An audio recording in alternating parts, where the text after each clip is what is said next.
Porque para muitos evangélicos hoje, uma vida de privação, de sofrimento, de angústia, de dificuldade, de dor, é uma prova de que nós estamos ou em pecado, ou que Deus não gosta de nós. Porque se você for de Deus, e Deus amar você, e se tiver tudo bem entre você e Deus, você vai ser bonito, rico, alegre, vai arrumar um casamento, vai ter um emprego, um carro do ano, e assim por diante. O Paulo não se encaixa nisso, porque se fôssemos medir o amor de Deus pelo apóstolo Paulo, segundo os termos de hoje, Deus certamente devia ter muita raiva dele. Se a gente fosse medir o amor de Deus pelo apóstolo Paulo, usando os parâmetros da teologia da prosperidade que tem por aí hoje, Paulo seria de fato um rejeitado e alguém contra quem Deus estava bastante irado, porque vocês viram a lista dos sofrimentos dele. Viram a lista dos sofrimentos dele. Então, qual a explicação para um crente fiel, temente a Deus, alguém que amava a Deus, qual a explicação para sofrer tanto? Por que pessoas assim sofrem? Por que crentes fiéis sofrem? E ele explica aqui a partir do verso 7. Vamos ler. Temos, porém, esse tesouro em vasos de barro, para que a excelência do poder seja de Deus e não de nós. Em tudo somos atribulados, porém não angustiados, perplexos, porém não desanimados, perseguidos, porém não desamparados, abatidos, porém não destruídos, levando sempre no corpo o morrer de Jesus, para que também a sua vida se manifeste em nosso corpo. Porque nós que vivemos somos sempre entregues à morte por causa de Jesus, para que também a vida de Jesus se manifeste em nossa carne mortal. De modo que em nós opera a morte, mas em vós a vida. Tendo, porém, o mesmo espírito da fé, como está escrito: eu criei, por isso é que falei. Também nós cremos, por isso também falamos, sabendo que aquele que ressuscitou o Senhor Jesus, também nos ressuscitará com Jesus e nos apresentará convosco. Porque todas as coisas existem por amor de vós, para que a graça, multiplicando-se, torne abundantes as ações de graças por meio de muitos, para a glória de Deus.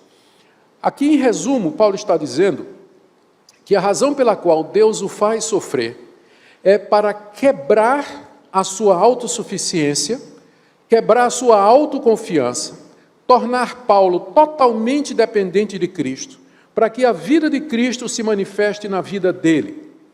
A vida de Cristo não pode se manifestar na vida de Paulo sem que Paulo primeiro morra.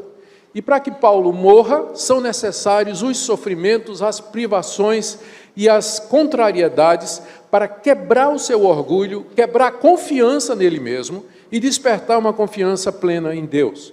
E aqui Paulo apela para uma analogia, que é a analogia do vaso de barro, que é como ele começa no verso 7.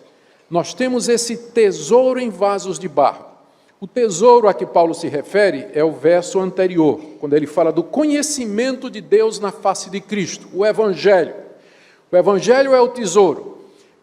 Esse Evangelho, que Jesus Cristo é a imagem do Deus invisível, e que é nele que nós temos plena e completa salvação e redenção, esse tesouro, assim chamado porque é o conhecimento mais precioso do mundo, ele foi, contudo, escondido em vasos de barro, que era uma prática muito comum no Antigo Oriente. As pessoas não tinham bancos em caderneta de poupança, então elas guardavam coisas preciosas ou debaixo do colchão, debaixo do travesseiro, ou escondiam nas paredes das suas casas, ou então pegavam um vaso simples de barro, aparentemente sem valor nenhum, e colocavam dentro seus diamantes, joias, pedras preciosas, o que fosse de precioso para eles. Olhando de fora, era um vaso sem valor nenhum, um vaso de barro, usado para qualquer outra coisa. Mas dentro ele continha um tesouro precioso. Para que aquele tesouro aparecesse, era preciso que o vaso fosse quebrado. Para que a preciosidade que ele escondia pudesse ser revelada em plena luz. Paulo se vê como esse vaso de barro. Eu sou um vaso de barro. E o conhecimento do Evangelho está entesourado dentro de mim. Deus me deu essa revelação, esse conhecimento de quem é Jesus. Mas essa verdade só pode ser transmitida e aparecer a outras pessoas se eu sair do caminho. Eu tenho que sair do caminho, eu tenho que ser quebrado, o vaso tem que ser quebrado para que Cristo apareça. Essa é a razão da quebradeira que Deus promovia na vida do apóstolo Paulo, como ele diz aqui. Tenho esse tesouro, temos, porém, esse tesouro, que é o Evangelho, em vasos de barro, que é a nossa constituição como humanos, é a nossa humanidade, para que a excelência seja de Deus, a excelência do poder seja de Deus e não de nós. Para que fique claro que o poder é de Deus, e não da habilidade de Paulo, da sua inteligência, da sua força, da sua capacidade. Deus resolveu fazer assim, para que a glória fosse dele. O que Deus resolveu fazer foi pegar o conhecimento mais precioso do universo e esconder em pessoas como vocês e eu, que precisam ser quebrados todo dia, para que essa verdade transpareça. Essa é a razão pela qual Deus submetiu o apóstolo Paulo a todos aqueles sofrimentos, a toda aquela quebradeira. E essa é a razão pela qual também ele continua hoje submetendo à quebradeira homens e mulheres fiéis, que creem e temem a Deus e querem servi-lo. Porque enquanto nós confiarmos em nós mesmos, enquanto nós quisermos aparecer e ter o primeiro lugar, esse tesouro não vai aparecer. Para que fique claro que a excelência do poder é de Deus, o vaso tem que ser quebrado. De que maneira Deus faz isso? Nos versos seguintes, de 8 a 9, Paulo faz 4 contrastes aqui, para mostrar de que maneira fica evidente que o poder do Evangelho para salvar é de Deus e não dos homens. Veja só, verso 8. Em tudo nós somos atribulados, porém não angustiados. Ou seja, Deus quebrava Paulo até onde Paulo podia aguentar. No limite, no limite. Em tudo eu sou atribulado, porém não ao ponto de ficar angustiado, desesperado. Deus sabe até onde a gente aguenta. Então ele nos leva ao extremo, ao ponto até onde a gente pode ir. Segundo contraste. Perplexos, porém não desanimados. Perplexo é alguém que foi surpreendido por alguma coisa que ele não sabe explicar, está perplexo. Então, não poucas vezes na sua vida, Paulo se viu perplexo. Deus, por que isso está acontecendo? Por que essa dificuldade? Por que essa porta não se abre? Me parece tão óbvio que o melhor caminho era por aqui. As coisas não aconteciam sempre como Paulo queria, e ele ficava perplexo, porém não desanimado. Deus não deixava que ele ficasse perplexo ao ponto de dizer assim, eu desisto. Não adianta servir esse Deus, eu não compreendo esse Deus, eu não entendo a razão das coisas. A perplexidade não levava ao desânimo, porque Deus o sustentava, Deus o segurava. Terceiro, verso 9, perseguidos, porém não desamparados. Deus permitia perseguição na vida de Paulo, perseguição feroz, violenta, cruel. Não só abusos morais, mas perseguição física mesmo. Vocês viram na lista, chicotadas, varadas, que ele passou.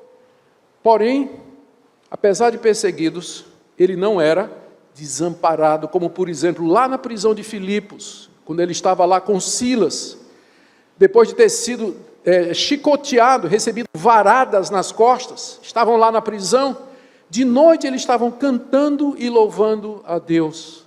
E Deus respondeu, trazendo liberdade através de um terremoto e de um carcereiro que se converte naquela noite. Perseguido, porém não desamparado. Deus permitia perseguição na vida dele, mas não ao ponto em que Paulo dizia assim, estou completamente desamparado, não estou sentindo a presença de Deus, não estou sentindo nada da parte de Deus, porque Deus só deixava a perseguição ir até um ponto, porque ele sabia que se fosse mais um pouco, até Paulo não ia aguentar. Nem eu e nem você. Por isso que a Bíblia diz, não vos veio provação que não fosse humana.